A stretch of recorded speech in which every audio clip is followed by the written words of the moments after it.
This is an archive of beauty in ugly times, part 24, on Friday, April 10th, 2020. First, I apologize for getting the dates wrong in previous videos. Not that anybody is really watching these.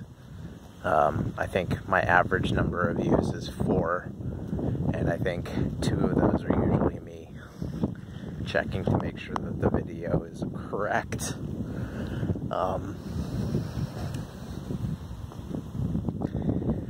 Why am I doing this still?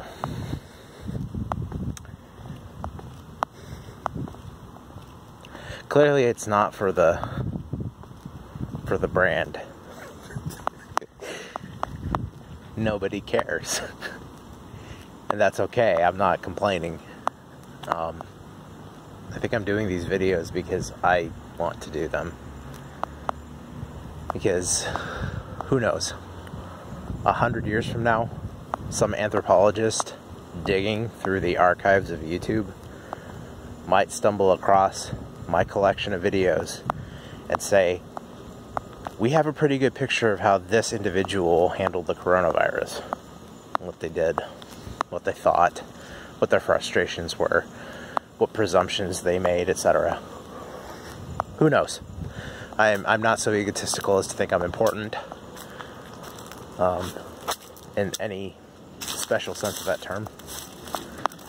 I am grateful that I have a life of purpose and meaning, and that I get my importance from that.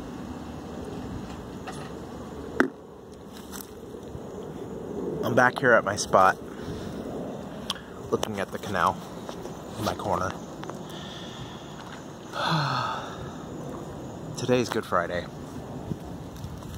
In the Christian calendar, Good Friday is the day that we commemorate the crucifixion of Jesus.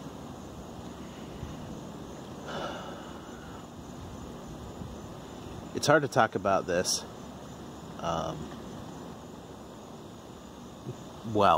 It's hard to talk about this for a lot of reasons. Number one, let's deal with the obvious. It takes place on the same day as Passover.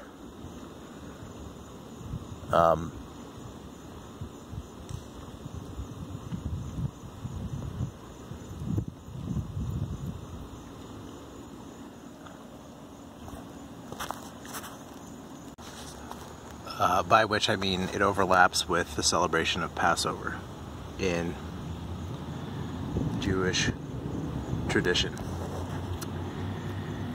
And a large part of the commemoration of the death of Jesus in the Christian church is tied up closely with Jewish symbolism and dates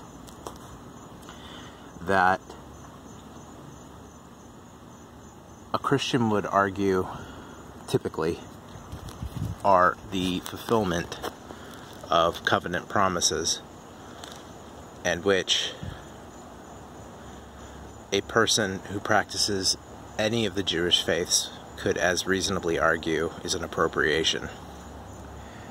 So part of the reason that matters is that a lot of persecution of Jews by Christians has occurred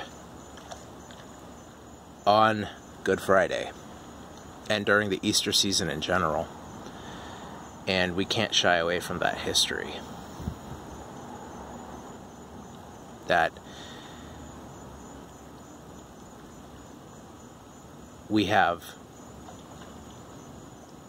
blood on our hands, which is so unbefitting this day in any religious calendar.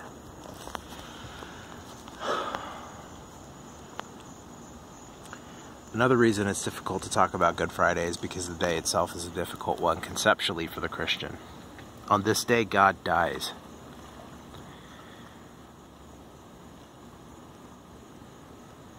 I don't expect that to make a lot of sense to other people. I won't pretend it makes a lot of sense to me. I do profess it and believe that on this particular day, we remember that God became human and lived with us and died because of us. And believe that this is not blasphemy, because it is the defeat of death. That in dying, God can't be contained by death. And so death must concede and surrender to God. Another reason this day is difficult to talk about is because it tends to be a very somber occasion when celebrated well. And it's usually offset by a general attitude of merriment. I think of pastels, bright colors, eggs, candy, celebration. But this particular Easter is not going to have those things. Not in any great amount.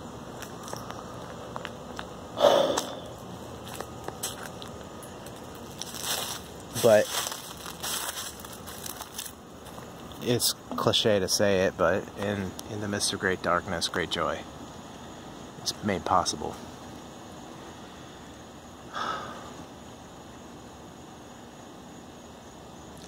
Today is a dark day,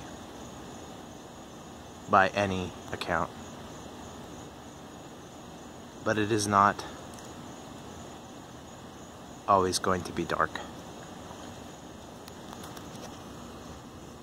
There will come a day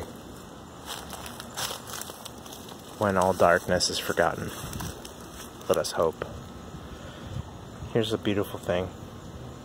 An ant who was checking me out because I was hanging out on the wall and it wanted to know what was going on. Whether I was a problem that it needed to take care of, or just a large stinky animal that wasn't too interested in it or its colony. It's the latter, Mr. Ant, other than I'm fascinated by the fact that you exist. Anyway. Well, happy Good Friday. We call it good because it is good, if we are right. And I hope that you are safe and well, and that you take care. Bye.